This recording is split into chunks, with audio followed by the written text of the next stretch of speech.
Hello and welcome back to the Pandemic Pantry for another episode in our What to Do with Your Sourdough Starter series. Now, we're going to be making some cornbread this time, and to start off with, we need to melt 25 grams of butter. So, once again, I don't have a microwave, so this goes into a nice cast iron skillet where we're just going to melt it, and we need 25 grams. So that was a bit much. Take some off. And down to 33, take a little bit more. And if we don't get it quite exact, that'll be fine. 30 grams, sure, close enough. A bit more butter doesn't hurt anything. So next we need to get our sourdough. For this, we're going to go with 125 grams of sourdough. And then we need some cornmeal, because what's cornbread without some cornmeal? And we need 112 grams of cornmeal, so just measure that out into your sourdough. A little bit more. And a little bit more. There we go. That looks good. A single egg goes in. And I like this recipe because it actually turns out to be so simple to make. Single egg, bit of cornmeal, the starter, now a gram of salt. What I'm doing here is I'm actually doing half of my normal recipe. I didn't feel like having that much cornbread, so I cut it in half. The recipe down in the description will be the full recipe, so everything will be doubled. And right now we're doing 12 grams of sugar. Just a little bit of sweetness adds to it. Now I'm using evaporated milk. It's a great pantry food to have. If you don't have evaporated milk, you can just use an equal amount of regular milk. And we're going for 200 grams of evaporated milk, just poured straight in. Enjoy the slow pouring in of evaporated milk. Does anyone else have that enjoyment from measuring their ingredients? Sometimes I find myself just so mesmerized by it that I forget what I'm measuring when I go over. Once your butter is melted, and not too hot, just kind of warm and melted, just stir it in. And now set that to the side.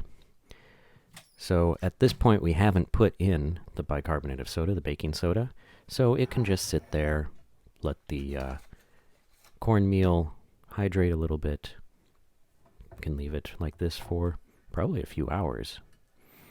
Now, time to prepare our pan.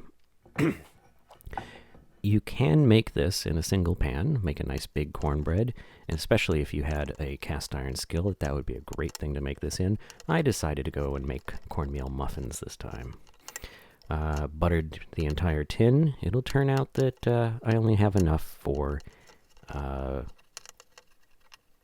3/4 of it. So the last row of 3 I won't end up using. But I buttered it all anyway. Buttered the top because I wasn't sure exactly how much they would bubble up and overflow, so just to make sure there was no possibility of sticking. Now that we've got that, let's just measure out our baking soda, have it all ready. We need about a gram of baking soda, just shy of a gram actually. So I think I went a little bit much on this. It's all right, it still tastes fine. So now just set that all to the side. And while your oven is heating up to 220 Celsius, why not feed your starter? We just used it, so it's time to feed it again. My normal starter is around 65 to 75 grams of flour and equal amount of water. So we just measure out our flour into the container with whatever was left over from making this recipe. There we go, 68 grams. That'll do. And then that same amount of water. 69 grams.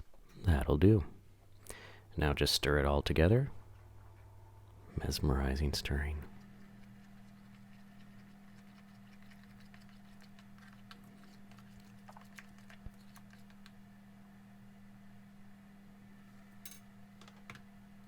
And once you're done putting it all together, just cover it back up and set it to the side. Clean up the kitchen a little bit while we're waiting. Put things away. And now for this bit.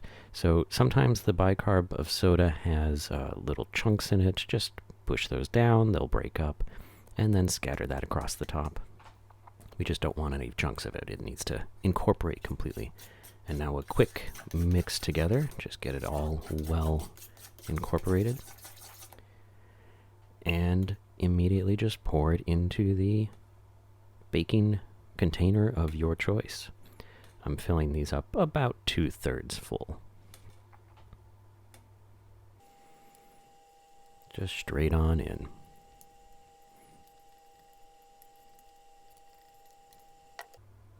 And there we have it. Those go straight into the oven for about 15 to 20 minutes. 15 to 20 minutes later, they come out this amazing golden brown color. Let them cool for a minute or two, and then flip them over onto a wire rack. In my case, most of them were happy to come out.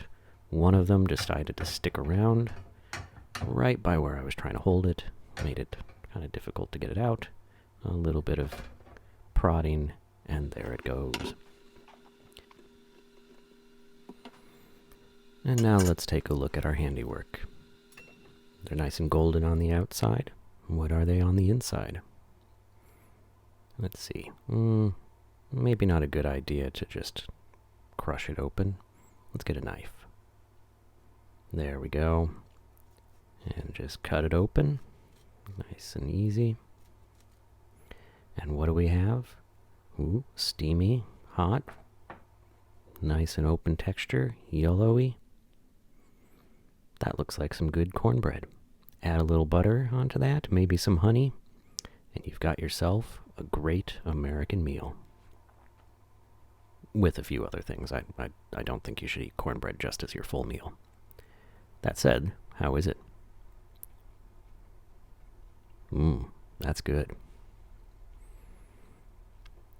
Finish this one off, have the other half for later. Yep, that's good. All right, well, I hope you've been enjoying these sourdough shows. I know I have. And if you've been enjoying them, why not subscribe? It always helps me feel that little bit better about what I'm doing when I see those subscription numbers go up. But in the meantime, stay safe.